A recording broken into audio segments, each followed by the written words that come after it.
Confirmada ontem a morte de Ilana Calil. Ilana Calil é nutricionista, né? Ela é esposa do médico Renato Calil.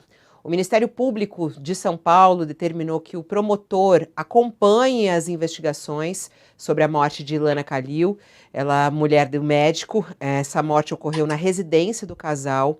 O UOL teve acesso ao boletim de ocorrência, que registra que a morte de Ilana foi causada por um disparo de arma de fogo. O caso foi registrado na Polícia Civil como suicídio consumado. O médico afirmou à polícia que a esposa estava tendo um acompanhamento com um psiquiatra. O casal tem 2 filhas. A Ilana tem 40 anos, né? Ela também, além de nutricionista, ela era instrumentadora cirúrgica. Ela chegou a defender o marido que era alvo ali de denúncias por violência obstétrica, denúncias essas que foram muito divulgadas pela imprensa como um todo, né? Num caso que é investigado ainda pelo Ministério Público e também pelo Conselho Regional de Medicina do Estado de São Paulo. O ginecologista é irmão do cardiologista Roberto Calil, que atendeu o presidente Luiz Inácio Lula da Silva, Dilma Rousseff, Michel Temer, um médico super conhecido, os 2 médicos super conhecidos no nosso país. Claro que é um assunto muito delicado de a gente comentar, mas acho que a gente pode dizer aqui um pouquinho sobre a questão, né, da saúde mental das pessoas em casos como esse, né? Não sei o que você poderia comentar a respeito da morte da Ilana Calil. Fabiola, o que me chama a atenção é que essa questão da saúde mental, felizmente, vem sendo discutida nos últimos anos mais abertamente. A gente tem visto pessoas públicas falando sobre as doenças que enfrentam.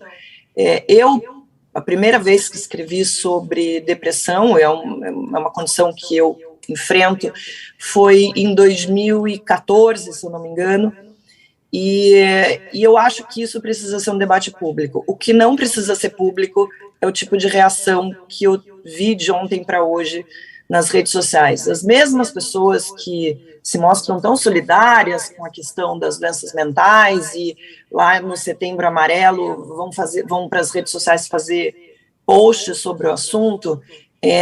Eu vi muita gente fazendo críticas horríveis sobre essa morte, uma especulação absurda, em que a vítima quase vira culpada da sua própria morte.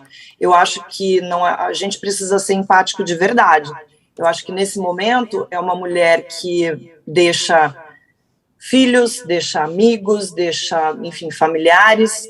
É um momento de dor, é uma tristeza. A gente tem, ontem mesmo eu soube de outro caso de suicídio. Então, assim, eu acho que as pessoas precisam olhar de verdade, ser mais empáticas em relação simpáticas de verdade em relação à questão das doenças mentais e também olhar para o seu próprio comportamento nas redes sociais, porque eu acho que não ajuda em nada nessa discussão você se comportar de um jeito num dia e no outro, na verdade, engrossar esse coro de cancelamento, de fofoca. Não leva a nada, não melhora a sociedade, não traz de volta as pessoas que perderam as vidas. A gente não sabe o detalhe, né, em relação ao que a Ilana estava passando e até que ponto o caso do marido dela também teve alguma influência, né, em ela estar passando por essa situação difícil.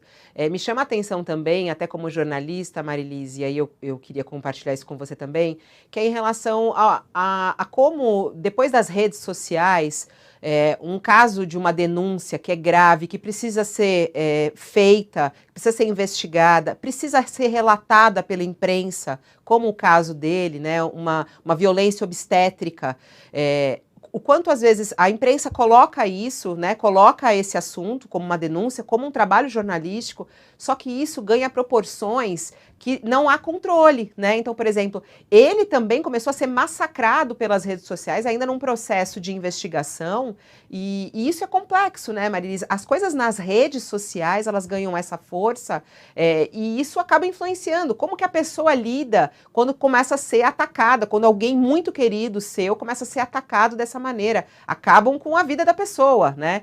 E é muito complexo esse julgamento virtual, que coisa difícil de lidar, né?